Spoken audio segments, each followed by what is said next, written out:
Some love stories don't begin with a glance. They begin with irritation and end with obsession.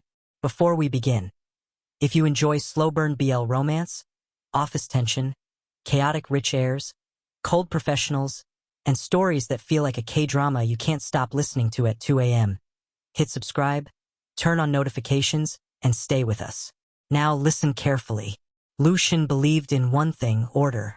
Life to him was a straight line: education, career, promotion, responsibility.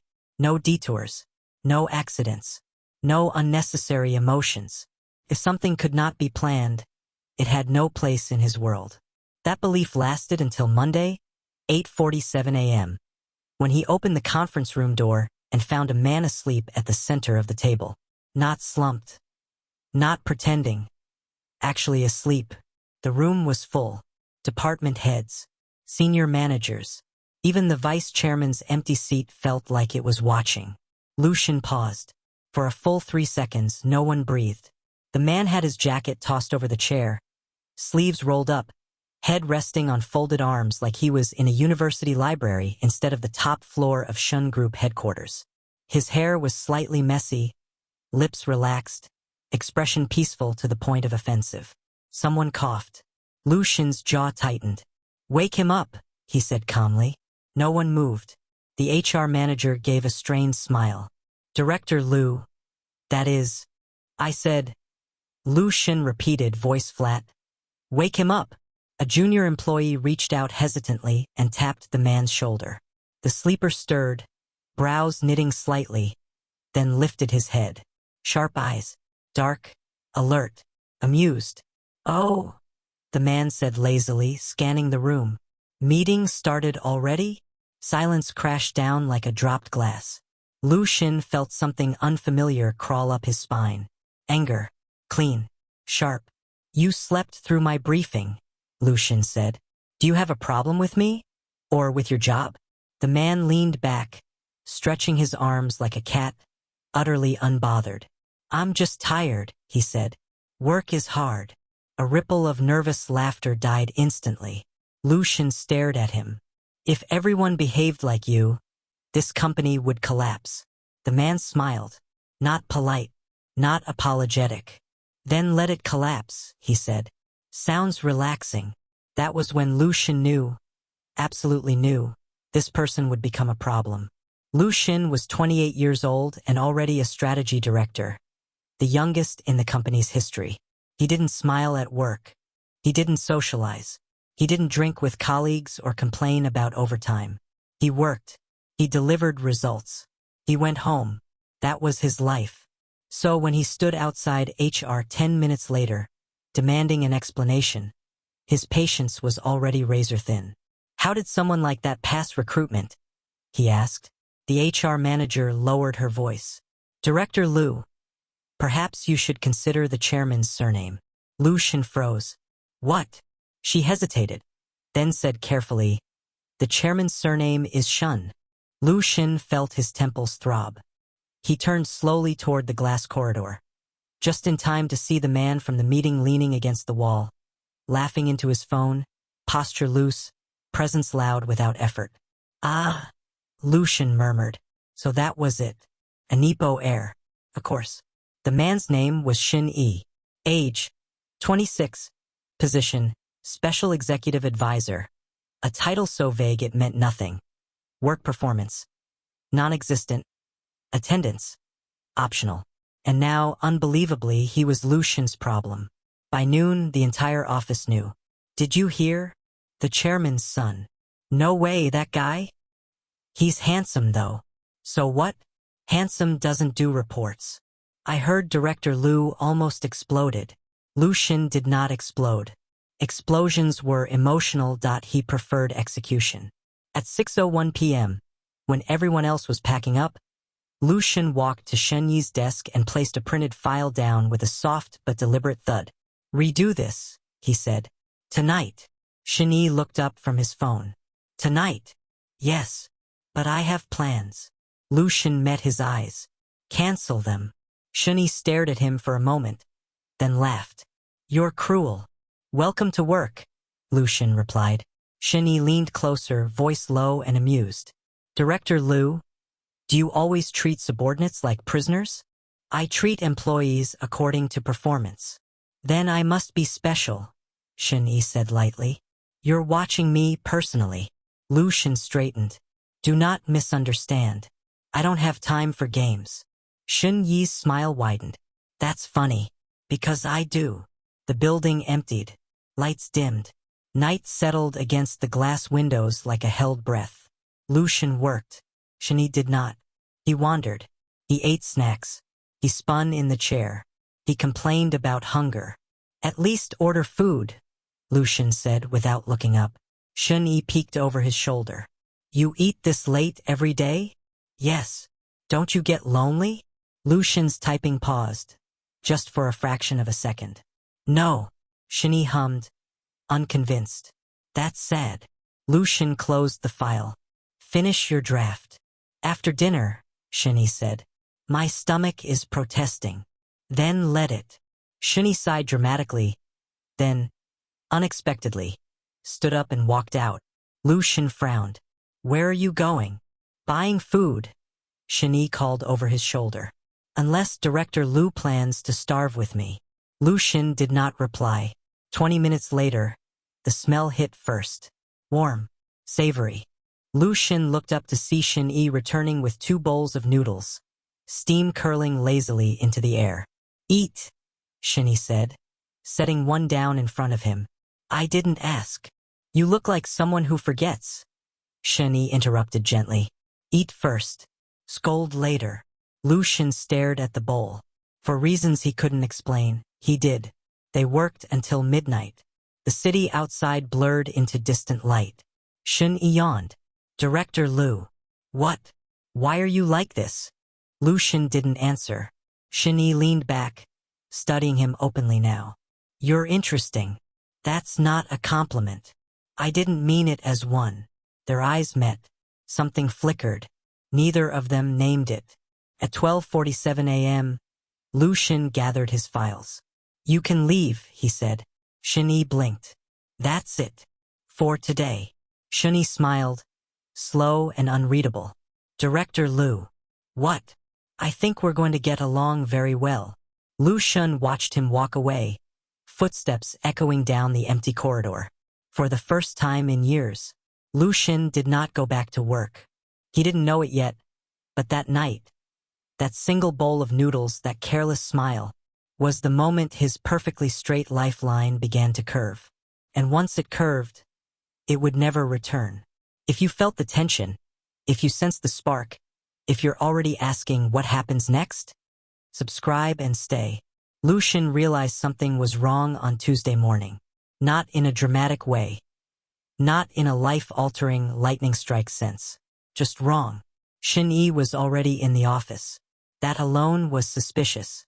He sat at his desk, jacket neatly draped, sleeves rolled down properly for once, hair styled in a way that looked effortless but definitely wasn't. He even had a cup of coffee, real coffee, not the sugary nonsense interns drank. When Lu Shin passed by, Shin-Yi looked up. Morning, Director Liu. Polite, clear, awake. Lu Shin slowed, just slightly. You're early, he said. Shin-Yi smiled. I didn't sleep much. That smile lingered a second too long. Lu Shin turned away. He told himself it meant nothing.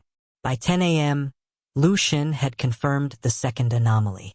Shin-Yi was working, not enthusiastically, not diligently, but seriously enough that it unsettled everyone who noticed. He's actually revising the proposal. He asked finance a real question. Did the chairman scold him? No idea. But Director Liu looks even colder than usual. Lu Shin did not look colder. He was simply thinking. Because the revised draft landed in his inbox at 11:13 a.m., and it wasn't garbage. It wasn't brilliant, but it was competent, logical, clean. Lu Shin stared at the screen longer than necessary. At noon, Shin-Yi appeared at his office door, hands in pockets. Feedback?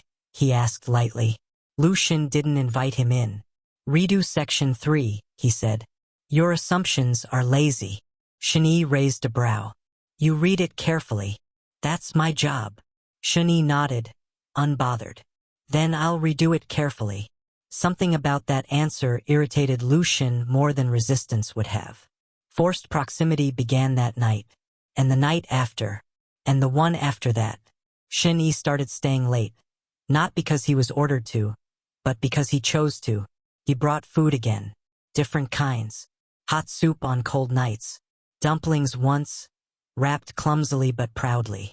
Store-bought? Lucian asked. Shani scoffed. Do you think I'm that useless? Yes, Lucian said without thinking. Shani laughed. That laugh echoed in Lucian's office long after Shani left. It became routine. Too routine. Shun-Yi leaning against Lucian's desk, watching him work. Lucian correcting Shun-Yi's reports without raising his voice. 2 bowls of food instead of 1. Colleagues began to whisper.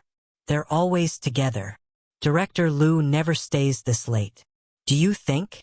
No way. Lucian ignored it. He always did. On the 4th night, Shun-Yi didn't come back from the pantry. 10 minutes passed. Lucian checked the time. 15 minutes. Irritation rose unwelcome. When Lucian finally stood to look for him, he found Shun-Yi slumped on a couch in the break room. Jacket pulled tight, eyes closed. Sleeping. Again. Lucian stared. You're unbelievable, he muttered. He should have woken him. Should have scolded him. Instead, he noticed the faint tremor in Shun-Yi's shoulders. Cold. Lucian hesitated, then quietly draped his own coat over Shun-Yi. The movement woke him. Shun-Yi blinked up, confused. Director Liu? Go home if you're sick, Lucian said stiffly. Shun-Yi smiled faintly. You sound like you care. I care about productivity. Liar, Shun-Yi whispered. Lucian turned away. The first crack came with rain. A sudden storm drowned the city just after midnight. Thunder rattled the windows. Taxis vanished. The company garage flooded. Shun-Yi stood beside Lucian at the lobby doors, watching rain streak down glass like melting light. Guess we're stuck, Shun-Yi said. Lucian nodded. There's a spare room upstairs. Shun-Yi tilted his head. Sleeping together already? Lucian shot him a look sharp enough to cut. Don't test me. Shun-Yi raised both hands. Kidding. Mostly. They took the elevator in silence. The spare room was small. 1 couch. 1 blanket. Shun-Yi looked around. Cozy. Lucian handed him the blanket. You take it. What about you? I'll manage. Shun-Yi studied him for a long moment. Then, unexpectedly, wrapped the blanket around both of them and sat down. Lucian stiffened. What are you doing? Sharing warmth, Shun-Yi said easily. Skin against skin works best. Lucian inhaled sharply. Too close. Shun-Yi smelled like clean soap and rain. Move, Lucian said. Shun-Yi did, but only slightly. You're always pushing people away, Shun-Yi murmured. Doesn't it get lonely? Lucian closed his eyes. Yes, but he didn't say it. The next morning, rumors exploded. They came in together. Same elevator. Shun-Yi stayed overnight? Lucian shut his office door and worked harder than ever. Shun-Yi watched him with something unreadable in his gaze. That afternoon, Lucian's phone buzzed. Mom. He ignored it. Then again. And again. Finally, he answered. You didn't come home, she said. Are you eating properly? Yes. Working too hard again? Lucian glanced at Shun-Yi across the room, who was pretending not to listen. I'm fine, Lucian said. After the call ended, Shun-Yi spoke softly. Your mom worries. Lucian didn't respond. Shun-Yi smiled. Mine used to. Used to. Lucian looked up. Used to. Shun-Yi's expression flickered, just once. Yeah, he said lightly. Used to. Silence filled the space between them. Heavy. Unfinished. That night, Lucian realized the truth. He had begun to expect Shun-Yi, to anticipate his voice, his presence, his interruptions. An expectation was dangerous. At 11:59 p.m., Lucian closed his laptop. You should stop staying late, he said. Shun-Yi looked startled. Why? This arrangement isn't appropriate. For who?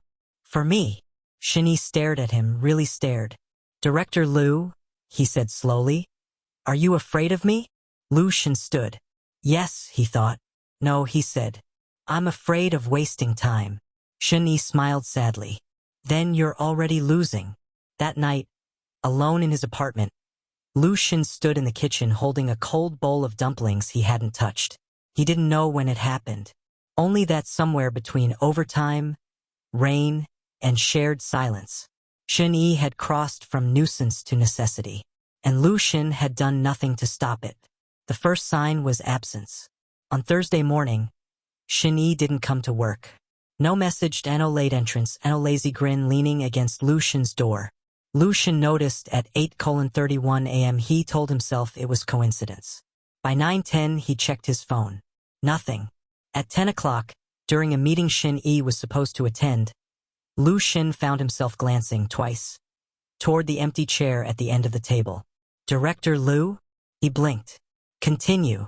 He focused harder than usual, voice colder than usual, precision sharpened to a fault. But when the meeting ended, he didn't go back to his office. He went to HR. Is Shin Yi on leave? He asked. The HR manager hesitated. He called in sick. Sick. The word settled strangely in Lu Shin's chest. He told himself it wasn't his business. He told himself to work. He failed at both. By noon, Lu Shin was standing in a convenience store aisle, staring at fever medicine. He didn't remember deciding to go there. He just was. He bought the medicine, soup packs, ginger candy. At 12:47 p.m., he stood outside Shin Yi's apartment building, heart pounding with irritation, at Shin Yi and at himself. What am I doing? He rang the doorbell. No answer. He rang again. Finally, the door opened a crack. Shin Yi looked terrible. Hair damp with sweat. Eyes glassy. Face pale. Director Liu? He croaked. Am I hallucinating? Lu Shin pushed past him. You're sick and didn't even inform your team. Shin Yi smiled weakly. You came. That's not the point. It is to me. Lu Shin set the bags down too hard. Sit. Shin Yi obeyed without argument. Lu Shin boiled water, hands moving automatically. He handed over medicine, then soup. Shin Yi watched him with an expression Lu Shin refused to interpret. You don't have to do this, Shin Yi murmured. Lu Shin didn't look at him. Eat. Shin Yi smiled. And did. Shin Yi recovered slowly. Too slowly. For 3 days, Lu Shin came by after work. He told himself it was temporary. He told himself it was responsibility. But responsibility didn't explain why he stayed longer than necessary, or why he let Shin Yi lean against his shoulder while dozing, or why he knew, without being told, exactly how much sugar Shin Yi liked in his tea. You're good at this, Shin Yi said one night, voice hoarse. At what? Taking care of people. Lu Shin paused. No, I'm not. Shin Yi smiled. Then why am I not lonely when you're here? Lu Shin didn't answer. The fourth night was different. Lu Shin arrived to find candles. Not romantic, just birthday candles stuck awkwardly into a convenience store cake. Shin Yi stood there, sheepish. I forgot to tell you. Lu Shin frowned. Tell me what? My birthday. Silence. How old? Lu Shin asked. 26, Shin Yi said. I guess that makes me officially useless. Lu Shin stared at the cake. Something tightened painfully in his chest. You should have told me, he said quietly. Shin Yi smiled. You don't like personal things. Lu Shin took a breath. Make a wish, he said. Shin Yi closed his eyes. Lu Shin didn't know what he wished for. He only knew he hoped, dangerously, that it wasn't him. They walked home together that night. Cold air. Quiet streets. Shin Yi spoke first. Do you believe people can get used to happiness? Lu Shin hesitated. Happiness isn't permanent. Then I'll take temporary, Shin Yi said lightly. As long as it's real. Lu Shin stopped walking. Shin Yi turned back, confused. Don't say things like that, Lu Shin said. Like what? Like you're leaving. Shin Yi's expression softened. I'm not. Not yet, Lu Shin thought. The fifth crack came with jealousy. Shun Yi's phone buzzed during dinner. A name flashed on the screen. Lucian didn't mean to look, but he did. Your girlfriend? Lucian asked, voice neutral. Shin Yi choked on his food. What? You're popular, Lucian added stiffly. Shin Yi stared at him, then laughed. Oh, he said softly. That's what this is. Lucian stiffened. What? You're jealous. I am not. Shin Yi leaned closer, eyes bright. You care. Lucian stood abruptly. Finish eating. But Shun Yi's laughter followed him into the kitchen. That night, Lucian couldn't sleep. He replayed moments he shouldn't have remembered. Shun Yi's smile when he ate. His quiet breathing when he slept. The warmth of his shoulder. This was no longer concern. It was attachment. An attachment Lucian knew was a liability. The breaking point came a week later. Lucian collapsed at his desk at 2 a.m. Fever, dizziness, nausea. When he woke, it was to familiar hands pressing cool cloth to his forehead. Don't move, Shin Yi said softly. Lucian frowned. What are you doing here? Shin Yi smiled faintly. Returning the favor. Lucian tried to sit up and failed. Shin Yi caught him easily. For a moment they were too close. Too close. I don't want this to end, Shin Yi whispered. Lucian closed his eyes. He wanted to say it too. He didn't. As Lucian drifted in and out of sleep, one thought burned brighter than fever. If this continued, if he let Shin Yi stay, then sooner or later he would lose everything. And yet, for the first time in his life, Lucian wasn't sure he wanted to stop. Lucian woke to the sound of rain. Soft at first, then heavier, steady, relentless, like time refusing to pause. His throat burned. His head ached. But what unsettled him most was the warmth at his side.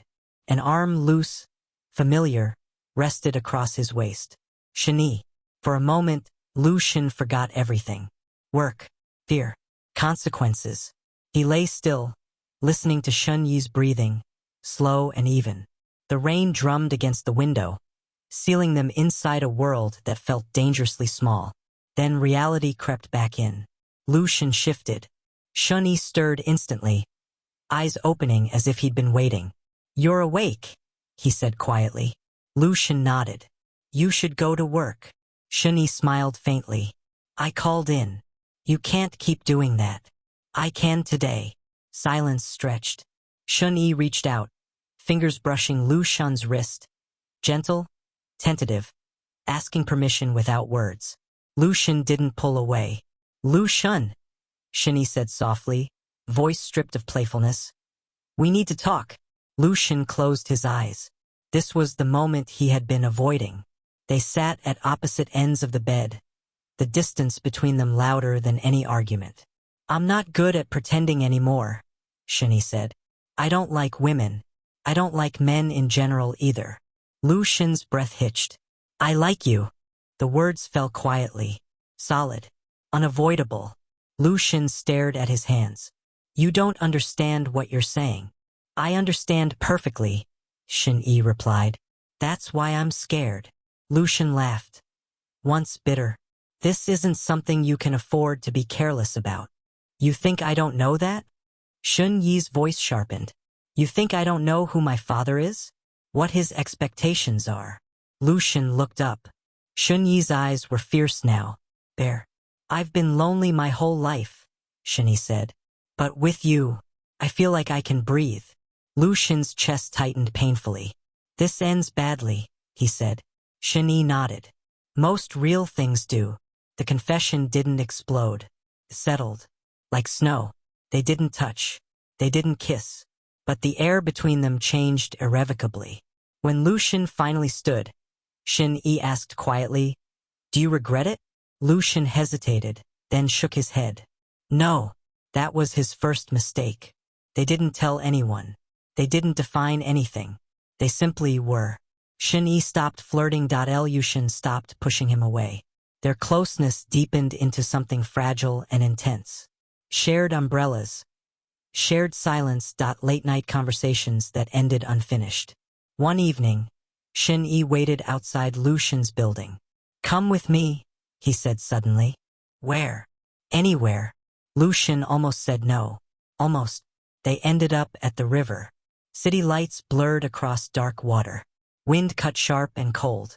Shin-Yi leaned against the railing. When I was a kid, I thought love was something you fought for. Lucian watched him quietly. Now I think it's something you protect, Shin-Yi continued. Even if it costs you. Lucian stepped closer. And if protection means letting go? Shin-Yi turned. Then I'll let go. Lucian's heart stuttered. Don't say that, he said hoarsely. Shin-Yi smiled. Then don't ask me to. The kiss happened by accident. A step too close, a breath too near. Lucian felt it before he realized what was happening. The heat, the pull, the inevitability. When Shin-Yi's lips brushed his, Lucian froze. Then, he kissed back. Soft, uncertain, real. It lasted barely a second. They pulled apart like they'd been burned. Shin-Yi laughed shakily. So that's it. Lucian didn't answer. He couldn't. For one brief week, Lucian allowed himself to believe that maybe, just maybe, he could have this. That maybe love didn't always demand sacrifice.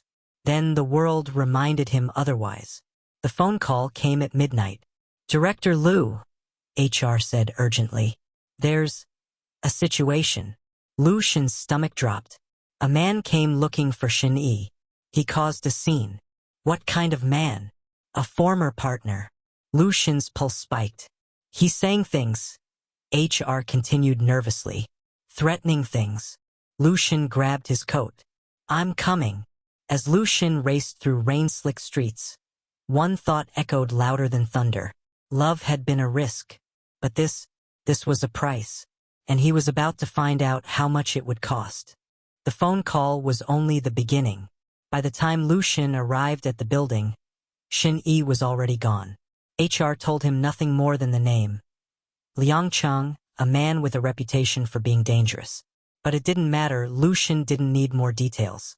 He could hear the tension in HR's voice. He could feel it crawling up his spine. He stepped into the elevator, fists clenched at his sides, mind racing with possibilities. Threatening things? What things? What could they have meant? When the doors opened, the hallway felt colder than usual.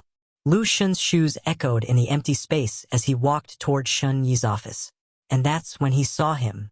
Liang Cheng stood near the desk, holding an envelope, eyes scanning the room with the casual arrogance of someone who owned the space. Lucian's heart skipped. Mr. Shin-Yi isn't here, Liang Cheng said, not even turning to face him. I know. Liang Cheng finally looked up, smirking. And yet you came. I came to make sure you leave. Lucian's voice was cool, calm. Even as his body tensed, every instinct screaming that this man wasn't just another business associate. Business as usual, Liang Cheng murmured, tossing the envelope onto the desk. Or something more personal?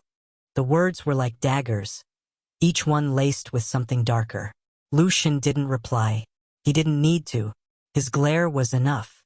Liang Cheng chuckled, an unsettling sound that sent a shiver down Lucian's spine.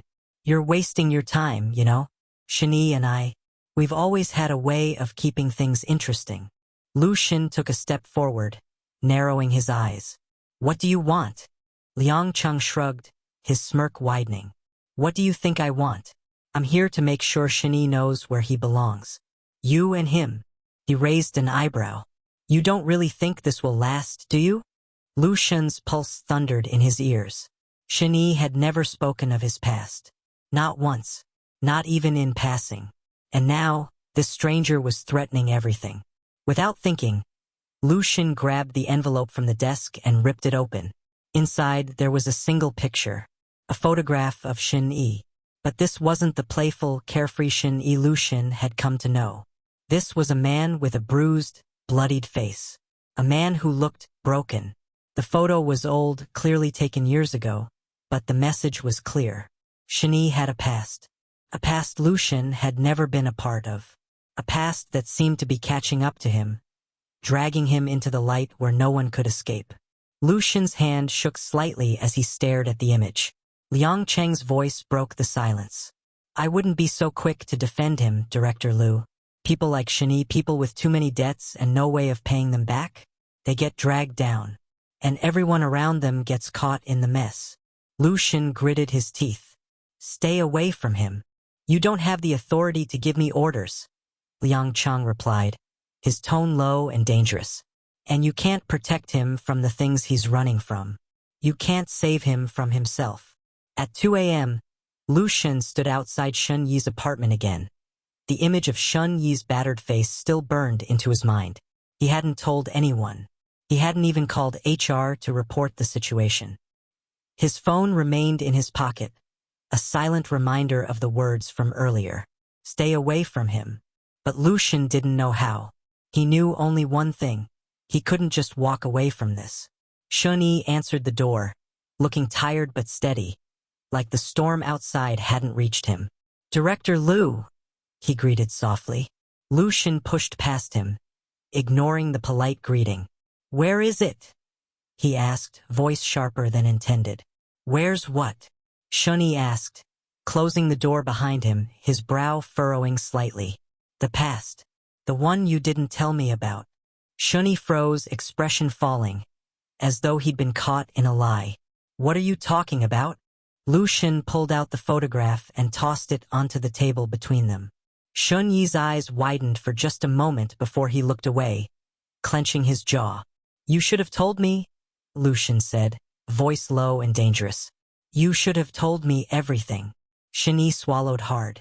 It's not something I wanted to talk about. I didn't want to bring it into this. Lu Xun stepped closer. But you should have. We can't do this if you're hiding things. Shun Yi ran a hand through his hair, his expression pained. I was trying to protect you. From what? The truth. Yes, Shun Yi said, his voice barely a whisper. From the mess I carry. From the people who don't know how to let things go. Lu Xun's anger flared. You think this is just about me? About protecting me? Shun Yi's eyes darkened with frustration. I've spent my whole life trying to stay ahead of people like him. People who think they can control me. Lu Xun was silent for a long moment. So what now? He finally asked. Shun Yi shook his head, regret shadowing his features. Now, I don't know. The next morning, the situation escalated. Lu Xun received another call, this time from Shun Yi's father. Director Lu. The voice on the other end was cold, authoritative. My son seems to be involved in something unseemly. I trust this will be resolved quickly. For his sake. Lu Xun's chest tightened. He tried to speak, but the words wouldn't come. Tell him to stay out of it, the voice continued, or I will have to handle it my way. And just like that, everything changed. Lu Xun realized he wasn't just battling Shun Yi's past. He was battling the world that wanted to tear them apart. As Lu Xun stood in his office, the weight of his decisions pressing down on him, one question echoed in his mind. Could he protect Shun Yi without losing himself in the process? The world outside was closing in, and Lu Xun had no idea if he could survive the storm. The ultimatum arrived quietly, not through shouting, not through violence, but through a hospital corridor that smelled of disinfectant and fear. Lu Xun stood outside the cardiology ward, hands clenched, listening to the doctor speak in a low, careful voice. Acute angina, the doctor said, triggered by emotional stress. She was lucky this time. Lucky. The word felt heavy. Lu Xun nodded mechanically, thanked the doctor, and stepped into the room. His mother lay pale against white sheets, eyes closed, breathing shallow but steady. She looked smaller than he remembered, fragile in a way she never allowed herself to be. He sat beside her bed and took her hand. For a long time he said nothing. She woke an hour later. Shunner, she murmured, using the childhood nickname he hadn't heard in years. You look tired. I'm fine, Lu Xun said automatically. She studied him quietly. Mothers always knew. You've been hiding something, she said. Lu Xun's fingers tightened around the blanket. She sighed softly. Your father told me. Lu Xun's chest constricted. Told you what? That you're involved with Shun Yi. The room went still. Lu Xun did not deny it. He didn't know how. I raised you alone, she continued, voice trembling despite her calm. Do you know what kept me going? Lucian swallowed. You don't have to. You, she said. You were my reason. Her grip tightened suddenly. Do you know what they'll call you? What they'll do to you? Lucian closed his eyes. They'll call you abnormal. Disgusting. They'll say I failed as a mother. Mom, I can endure being hated, she said sharply. But I cannot endure watching them hurt you. Her breathing quickened. The monitor beeped faster. Lucian panicked. Stop, please. Don't get worked up. She calmed slowly, then looked at him with tears in her eyes. Promise me, she whispered. Leave him. The words struck harder than any blow. Mom. Promise me, she repeated, or I won't survive this. Lucian felt something break inside him. He nodded. Shin-Yi waited 3 days. No messages, no calls, no late-night knocks. On the 4th day, he went to Lucian's apartment. He stood outside the door, heart pounding, hope thinning with every second. Finally, the door opened. Lucian stood there, composed, distant, eyes guarded. Come in, he said. Shin-Yi searched his face. What happened? Lucian turned away. We need to talk. Those words never meant anything good. They sat across from each other at the table where they had once shared noodles. The silence stretched until Shin-Yi couldn't bear it. Are you avoiding me? He asked. Lucian inhaled deeply. Yes. Shin-Yi laughed weakly. You could have just said that. I couldn't, Lucian replied. Why? Shin-Yi's voice cracked. What did I do wrong? Lucian clenched his fists beneath the table. You did nothing. Then why does it feel like you're breaking up with me? Lucian looked up. Their eyes met. He didn't deny it. My mother was hospitalized, Lucian said quietly. Shin-Yi froze. Is she okay? She will be, Lucian said, if I keep my distance. Shin-Yi understood instantly. The color drained from his face. She knows, he said. Lucian nodded. And she asked you to choose. Lucian's throat tightened. Yes. Shin-Yi smiled. Small, painful, understanding. You chose her. I had to. I know, Shin-Yi said softly. I always knew you would. Lucian stood abruptly, unable to sit still. This doesn't mean I don't. Don't, Shin-Yi interrupted gently. Don't say it if you can't stay. Lucian turned away, shoulders shaking. I'm sorry, he whispered. Shun-Yi's eyes burned, but he didn't cry. I told you, he said. I'd let go if it meant protecting you. Lucian laughed bitterly. You're too calm. I'm not calm, Shin-Yi said. I'm breaking. They stood in silence. Minutes passed. Finally, Shin-Yi spoke again.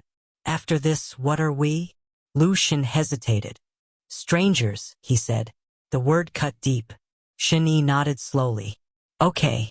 He grabbed his coat, paused at the door, then turned back. If we meet again, he said, voice steady despite the pain. Will you look at me?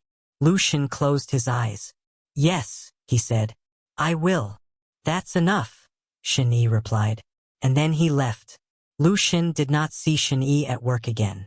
A notice circulated quietly. Shin-Yi transferred overseas for long-term assignment. No farewell, no explanation. The office returned to normal. Lucian worked harder than ever. He ate alone. Went home alone. Lived exactly as he always had. Only now the silence screamed. At night Lucian dreamed. Of rain, of warmth, of a voice saying don't be lonely. He woke with tears he never allowed himself to acknowledge. Months passed. Winter faded into spring. One evening, Lucian stood by the river alone, watching the city lights blur across the water. He whispered into the wind, I didn't choose wrong, but the wind didn't answer.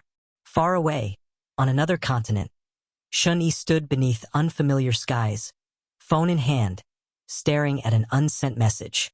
If love is courage, then why did only one of us have to be brave? Time did what it always did. It moved forward without mercy.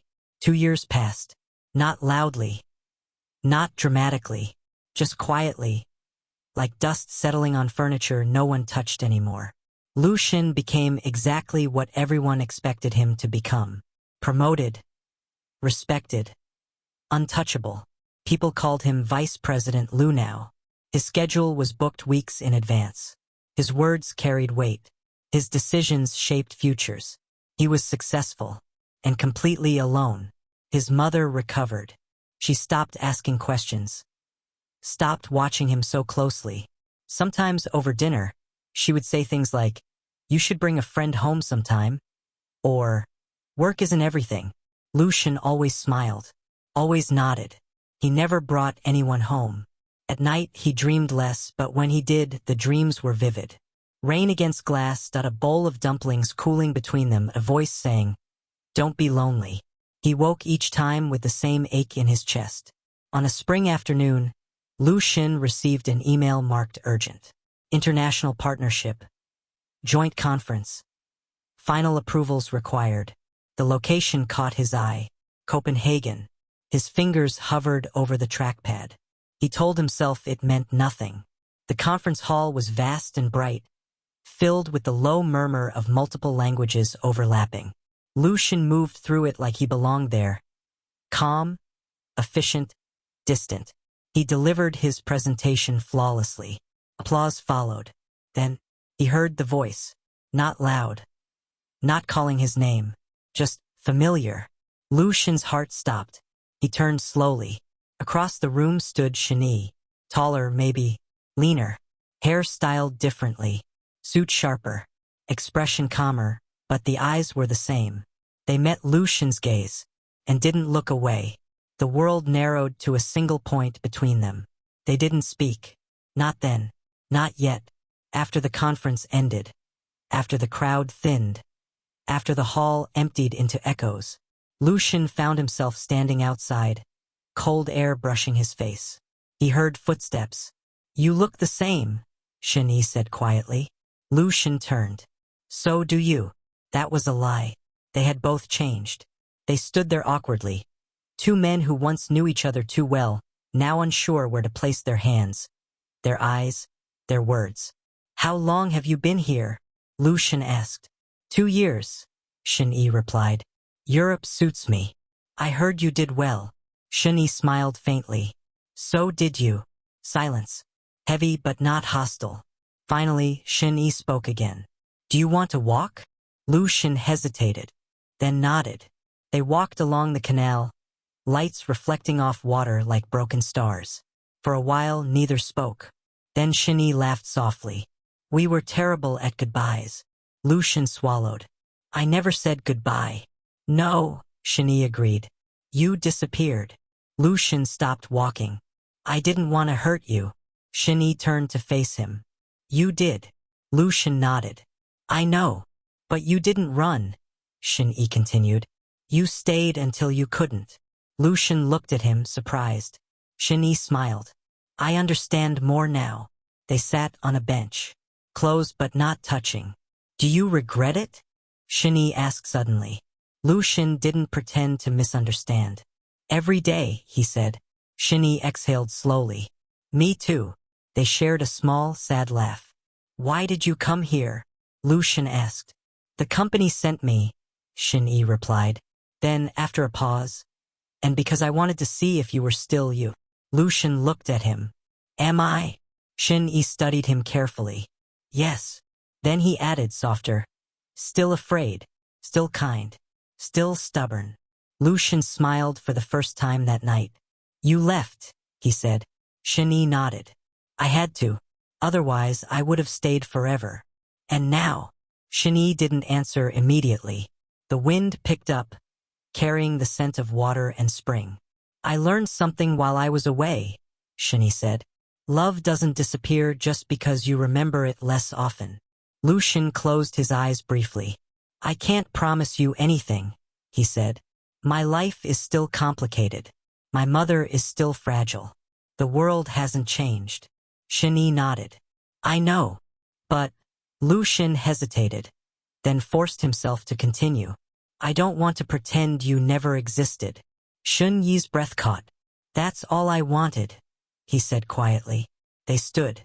The night stretched ahead of them, uncertain, unwritten. Shani looked at Lucian, eyes searching. If we meet again, not by coincidence, but by choice. Lucian reached out, not to hold him, just to stop him from leaving. He placed his hand over Shun Yi's wrist. A simple touch. Warm. Real. I can't be brave the way you are, Lucian said. But I can try not to be a coward. Shun Yi smiled soft, genuine. That's enough, he said. They didn't kiss. They didn't promise. They simply stood there, hands touching, the city breathing around them. Some love stories didn't end. They waited. Under a foreign sky, two men stood quietly. Not as strangers, not as lovers, but as something unfinished. And sometimes, that was the most honest ending of all. If the story stayed with you, if it hurt softly, if it felt real, then you already know. Some loves don't fade. They linger and wait. And so, we end here. Not with a goodbye, but with a pause. Some stories don't close neatly. Some loves don't end. They wait. If this one stayed with you, if you felt the silence between their words, the ache of choices made too late, the warmth that never quite disappeared, then this story did its job. Thank you for listening all the way to the end. You didn't just hear a BL story, you experienced one. If you want more slow-burn BL romances, more office tension, forbidden love, emotional realism, and stories that feel like watching a K-drama or C-drama in your mind at night, subscribe to this channel, turn on notifications so you don't miss the next story. Like, if this story moved you, comment and tell me. Did you want them to reunite? Or was this ending perfect because it hurts? New BL audiobooks, original stories, and exclusive series are coming. Stories about love that isn't easy, choices that leave scars, and connections that refuse to disappear. Until the next story, take care of your heart, because the best love stories never really let you go.